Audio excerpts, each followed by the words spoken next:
Mas maraming mga aplikante ngayong taon ah.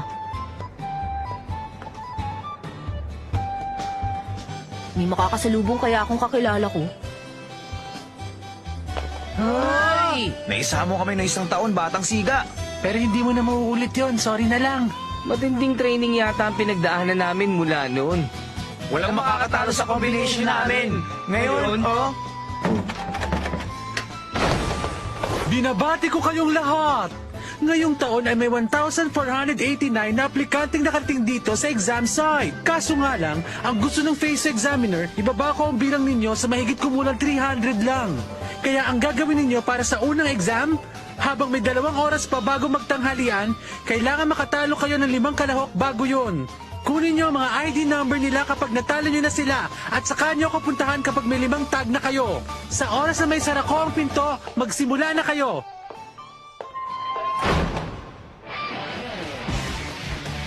Dapat lang lahat ng exam ganito kasimple at kadali. Kung gusto mo maging isang hunter, dapat lang malakas ka.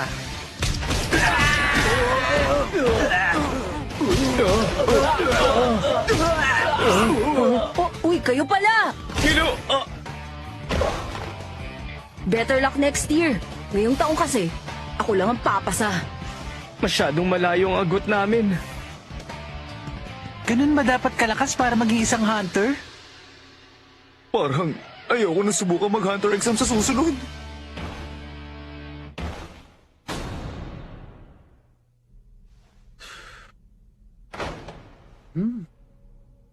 Sa wakas may natapos din.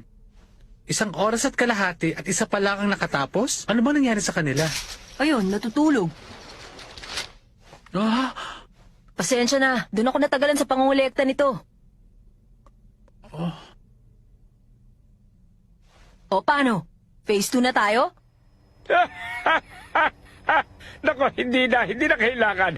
Sige na, sapat na yon. Naipakita na niyang karapat-dapat siya. Ang batang mula sa underworld na si Killua. Mukhang mas lalo pa siya lumakas mula nung huli. applicant number 1219 na sa Ginoong Killua. Present!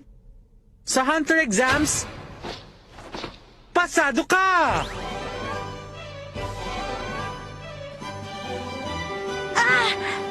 Welcome back, Killua! Kumusta yung exams? Ang dali lang, naipasa ko kaagad. Yay! Sorry kung puputulin ko kasiyahan nyo. Excited kasi ako ipakita sa iyo ang bagong cards namin. Wow, ayos ah! May nakuha pa kayong S-rank na card. Magkano kayang abutin kung ibibenta natin? Oo nga, pwede ako magtanong-tanong sa mga shop. Huwag nating ibenta, baka magamit natin yan. Diba? Ano sa tingin mo, Killua? Siguro okay lang naman kung itago muna natin. Sa dami ng defense spell cards natin, hindi na natin kailangang mag-alala na mananakaw to sa atin. May mga nasubukan na ba kayo sa mga to? Yung blackout curtain pa lang. Yun lang, ang dami yung cards, sayang naman kung hindi nyo gagamitin. Sige, subukan nyo gamitin yan. Pwede ka mamili ng kahit sinong player na nakasalubong mo na dati dito sa game para kausapin. Sino maganda ko usapin sa tingin mo? Depende, tignan muna natin kung sino mga pwede. Contact on!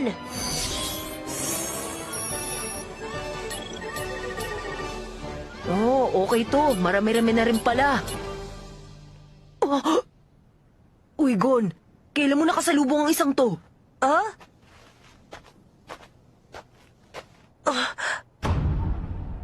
Si Cloro? Bakit? Sino ba yung Clorong yon? Hindi ko pa siya nakikita. Kung nakita ko siya, malalaman ko agad. Posible kayang nagkasalisihan kayo na hindi mo napapansin? Ha? Ano bang pinag-uusapan nyo? Pero imposible yun. Hindi ba pinigilan na siya ni Kurapika na gumamit ng NEN? Kung sa bagay, hindi ka makakapasok sa game kung hindi ka nakakagamit ng NEN. Sino naman si Kurapika? Kung ganun, isa na lang ang posibleng... Bakit ayaw na kung saan usapan? Nakakatawa to. Okay ah. Uy siya, huwag mo salohin. Isali mo naman kami dyan sa joke. Sorry. May nagpapanggap kasi ditong pinuno natin. Pero alam nating hindi siya to dahil hindi naman siya nakakagamit ng NEN. Pagtanggal ng NEN? Posible. Hindi nga. Wala naman nakakagulat doon. Natural, kung may nakakapaglagay ng NEN nila sa iba, may mga nakakatanggal din ito. Ibig sabihin natanggal na ni Cloro ang NEN ni Kurapika at nakakagamit na uli siya ng NEN kaya siya nakapasok sa game? Ba't siya dito pupunta sa game? Hindi ko rin alam. Pero mas mabuti siguro kung ipaalam natin to kay Kurapika. Sige, lalabas uli ako. Mabilis lang. Pwede pwede kang gumamit ng spell card para mas mabilis. Wag na, di na kailangan. Babalik ako matapos ng 4 na oras. Bakit ba hindi ko to napansin kaagad? Nasa bandang silangan ng York New City ang islang ito. Ang Grid Island. Silangan ang direksyong dapat tahakin. Doon, siguradong may naghihintay. Alam ko na. Pumunta rito si Pinuno para hanapin ang makakatanggal ng nen sa katawan niya. Nung una nahanap ni Pinuno ang islang ito, hindi niya alam na ito ang larong Grid Island. At pinalis din siya ng Razor pagkalapag niya sa Aplaya. Pero dahil hindi nakakagamit ng nen si Pinuno, hindi siya makapasok sa paraang ayon sa batas ng game, sa Joystation console. Kaya malamang kinailangan niyang humanap ng ibang nen user na makakapunta dito para sa kanya. At pinagamit niya ang pangalan niya para magparating sa atin ng isang mensahe. Nasa loob ng Grid Island ang Nen Exorcist. Lalong gumaganda ang layunin natin habang tumatagal. Isama rin natin dito yung iba pa. Oo nga. Para mapabilis ang paghahanap ng non-exorcist na to. Maganda yon, may isa lang akong correction. Ikaw? Hiso ka! Ako sa sarili ko ang nakaisip na gamitin ang pangalan ni Cloro.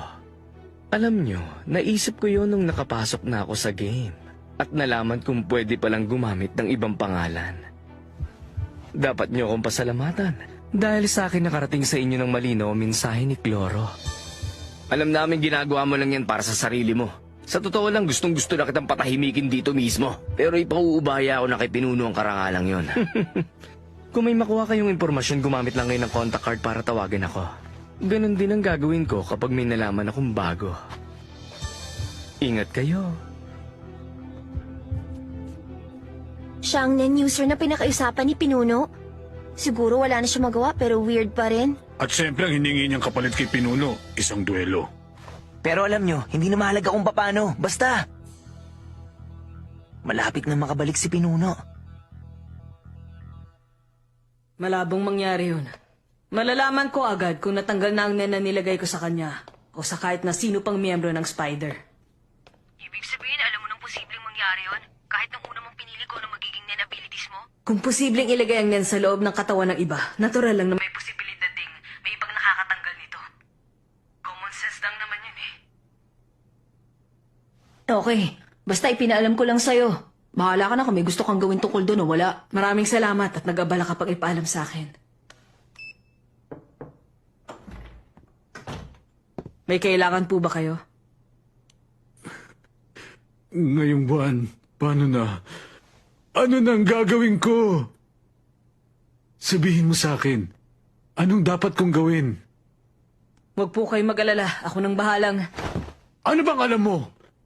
Hindi mo naman alam kung ano mangyayari sa hinaharap kaya wala kang alam. Tumahimik ka na lang. Si Neon. Kailangan ko si Neon. Ibalik niyo siya sa dati. Ibalik niyo na siya ngayon din. Bakit? Bakit ba nangyaring kamalasang to? Ano kayang nangyari? Bakit kaya ayaw nang gumana ng kapangyarihan ko? Una na ako! Nasabi ko na sa kanya, pero mukhang hindi siyang tunay na Cloro. Sigurado ba siya? Nung sinabi ko sa kanya na hindi man lang siya nagulat. Parang wala siyang pakailam. Sabi pa nga niya na inaasahan niya yun. Kung siya nga hindi niya inaalala yon, di lalo pa kayo. Sige, ngayon pwede na kayong bumalik sa pag-intindi sa mga sarili niyo. Osh! Tuloy lang sa basic training, tama ba? Hindi na tayo magte-training. Oras na para... seryosohin natin ang paglalaro sa game na to.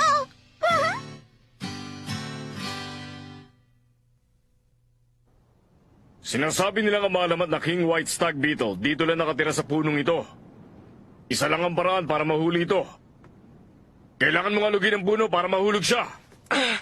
Ibato muna ang kamao! Jack! And...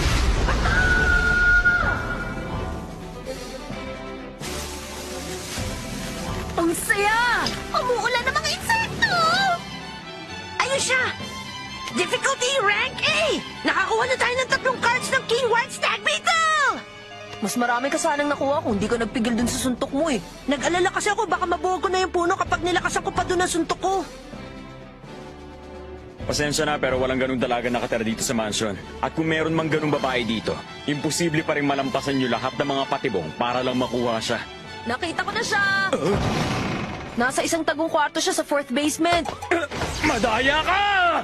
Ah! Rank A, Golden Dust Girl! Nakuha ko na! Yung gwardiya pala, rank F. Sunod naman, sa Gambling City Doris tayo pupunta. Naalala ko lang, hindi ba ngayong araw na to may nakaschedule na monthly tournament sa Antokiba? Madadaanan na rin lang, sumali na tayo. At ang nanalo sa tournament ay ang Kilua Gone Pair. Isang Paladin's Necklace item card! Yes! Pero hindi ko maintindihan yung description dito sa likod. Pwede nating itanong sa mga shop. Kung sino mong may suot nyon, hindi tatablan ng mga attack spell. Kumbaga, may epekto ng reflection spell card laban sa mga player na nakilala nyo na. At bukod dun, kapag inilipat nyo yun sa mga card na nasa ilalim, transform at fake na spells, babalik ang mga ito sa tunay na anyo. Ang lupit! Basta suot mo yan, hindi na tayo magkakaproblema na manakawan na mawala ng cards. Ang Memory Helmet, Witch's Love Potion, Risky Dice, King White Stag Beetle, Golden Dust Girl, at Paladin's Necklace. 6 na stay pocket cards ang nakuha natin ngayon. Walang kahirap-hirap! Walang kahirap-hirap. Hindi madali ang ginawa nyo. Naging madali lang yun sa inyo dahil sa malaimpyerong training na pinagdaanan ninyo. May isang player na gumagamit ng contact card para makausap kayo. Basta, matagal-tagal ding panahon na lumipas, Gon. Sino ka? Oo nga pala, hindi mo ako makikilala. Pero siguro kung sabihin ko sa'yo na ako yung kumuha ng Sword of Truth card mo sa Antokiba, maaalala mo na ako. Anong kailangan mo? Gusto ko makipag-trade. Meron ako number 66, Witch's Diet Pill, at number 17, VIP Multipass na ino-offer sa'yo. Pag-usapan niyo ng mga kasamahan mo. Ano sa tingin mo?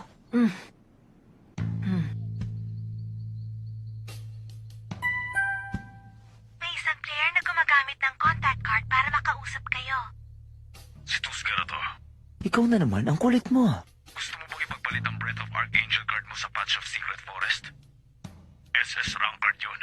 Ayoko sabi. Sinabi ko na sa'yo hindi ako interesado makipag-trade sa inyo. Kahit dagdagan ko pa ng clone card. Kahit ano pang sabihin mo, wala tayong kasunduan. Alam ko may 92 cards na kayo na kolekta.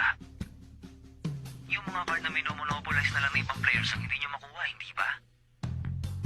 Sa totoo lang, 95 na ang nakolekta namin. At malamang may mga item kayo na hinihintay nyo lang na gamitan ng iba ng game para maging cards. Kaya ang hula ko, iisa na lang talaga ang card na kailangan ninyo. At yun ang Breath of Archangel card namin. Kapag hinayaan ko yung mapunta sa inyo, edi para na rin ako nagpatalo. Hindi ba? Tama ako doon? Huwag na tayo maglokohan dito. Alam kong bukod sa Breath of Archangel, ikaw lang din ang tanging player na may hawak ng Nightshade. Marami pa kaming kulang kaya hindi pa tapos ang laban. Naku, ganun ba? Kung ganun, good luck na lang sa inyo. Pero kahit anong sabihin mo, hindi ko ibibigay sa'yo mga card na yon. 3 cards ang i-offer namin. Bukod sa naunang dalawa na, Patch of Secret Forest, Hidden Hollow of Spirits, dadagdagan pa namin ng Pump Top Dragon. At hindi na namin kailangan yung Breath of Archangel, yung Nightshade na lang. Bali isang SS rank card at 2 S rank cards ang ibibigay namin. Kapalit ng isang A rank level card lang mula sa inyo. Papalampasin mo ba ang ganong kagandang offer? Kailangan muna namin pag-usapan. Ipapaalam ko lang sa iyo na huling pagkakataon niyo na to. Pagkatapos nun, hindi namin makikipagkasundo sa inyo. Book. Siguradong patibong yan. Masyadong pabor sa atin ang trade na yun. Maingat na tao yung si Chusquera. Kaya duda kung maglalatag siya ng patibong. Pero hindi rin naman siya mapasok sa isang negosasyon na wala siya makukuhang kapalit. Nangangahulugan lang na naniniwala siya makakakuha siya ng sarili niyang Breath of Archangel. Sa tingin mo ba, naipon na niya ang 40 types ng spell cards na kailangan para makakuha ng Breath of Archangel? Hindi naman imposible. Pwede nga na ipagpalit na nila yun sa shop kaya naghihintay na lang sila ng ibang gagamit ng gain. Sa kabilang banda naman, ang grupo natin ang nagpakahirap para makuha ang Nightjade card. Kung may masira mang ibang Nightjade cards, isa sa Nightjade item form stones natin ang magiging card form kagad. Kung ganun nga, ang A-rank Nightjade card ang mas mahirap para sa kanilang makuha kesa sa SS rank na Breath of Archangel. Ibig sabihin susugal tayo.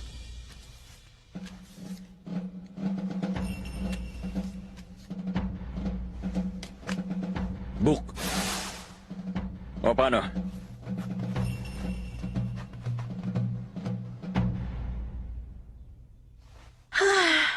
Nako, buti na lang walang naging problema. Oo, medyo nakakaantok pa nga eh. Ang lakas ng kabog ng dibdib ko. Pero ngayon nakapitong card na tayo sa loob lang ng 3 araw. Okay na rin ang pace ng progress natin. Oo, ipagpatuloy na lang natin. May alam ka pa ba na mga event sa bayan na mapagkukunan ng stay pocket cards? Teka, parang may alam pa nga akong iilan.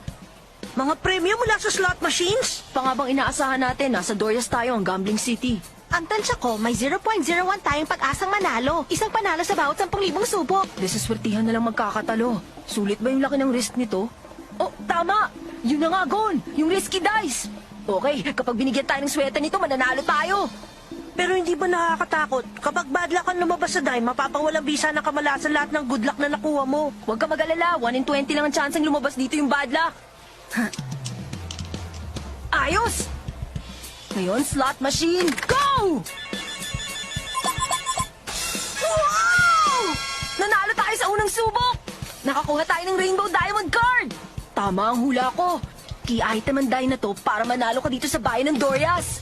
Pero nakakatakot pa rin. Hindi mo masasabi kung kailan lalabas yung bad luck. Okay lang yan. Kahit anong kamalasan pang makuha ko dito, hindi naman ako mamamatay, no? Ang malas ng isang yun! Sumabog yung slot machine sa mukha niya! Kani-kanina lang, siniswerte siya at nanalo siya ng 5 beses ng sunod-sunod! Tapos sa isang iglap lang, nawala lahat. Nakita ko parang kahina-hina lang kinikilos niya. Para siyang gumagamit na nakakatakot na anting-anting. Grabe, hindi na makilala ang mukha niya. Pero sa palagay ko, dapat ituloy pa rin natin ang trade. Gusto natin makakolekta ng mga rank S at mataas pa doon ng mga card. Tama kayo doon. At para naman doon sa mga rank at mas mababa pa, i-eat siya muna. Maawa na kayo sa akin. Ano ka ba naman? Pangatlong beses mo palang susubok. Okay pa yan. Pero nakita ko na noon. May nakakuha ng bad luck sa unang subok at namatay siya. Kapag bad luck ang lumabas sa akin tatalbog ang katumbas sa kamalasan ng lahat na nakakuha ng swerte na nauna sa akin. Wala akong pakialam. Dali na. Maliban na lang. Kung gusto mo nang mamatay ngayon.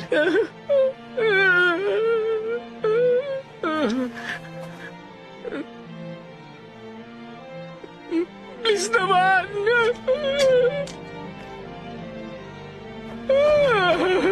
Kita mo na? Bihira lang talaga lumabas yung malas. At ngayon, lottery card naman. Ang gusto naming card, yung number 75, ang Alexandrite of Strange Luck. Kapag yung card na yun ang lumabas, papalayain ka na namin. Please naman. Lottery on. Tingin nga. Number 76? Ha! Muntik na! Ang bulok naman ang swerte mo. Okay, subukan mo ulit. Sige na, tira na, Motarike! Tira na! Ipakita mo sa amin ang iyong swerte! Wala talaga tayong napala. Kanina ko naisip, Gen. Hindi ba mas maganda kung unahan natin sila? Sinabi ko na sa'yo noon, iwasan natin makipaglaban hanggat kaya at hindi pa kailangan. Hindi yun ang ibig naming sabihin. Sinasabi namin na magbuo tayo ng plano para utakan sila. Pero syempre, kapag ginawa natin yun, hindi na tayo pwede makipagnegosasyon sa kanila. Ano bang naisip ninyo? Gagamit tayo ng tax collector's gauntlet, pero kaagapay ng risky dice. Naiintindihan ko na. Gagamitin natin yung para magnakaw sa kanila ng 8 cards sa isang tira. Pero siguradong delikadong sugal yan. Kapag may isa sa ating nakakuha ng bad luck, tsak na mamamatay. At masyadong mahalaga ang gagawin natin para ipaubaya ang swerte sa kanila. Kaya natin to. Malayo na ang narating natin. Tapusin na natin ang larong to.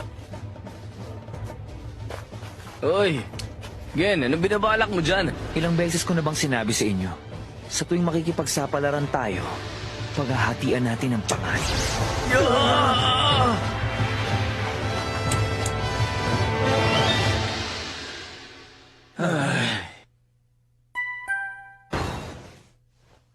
Si Diyos nga na to.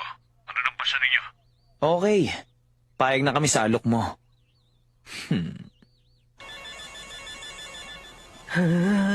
Kaya pa yan. Isang beses na lang. Bigyan mo pa ako ng swerte. Sige na, isa pa! Ayan, sa susunod na bayan na tayo. Let's go! Ngayon nagsimula na si Nagon na seryosohin ang pag-clear ng Grid Island. Papalapit na ang kwento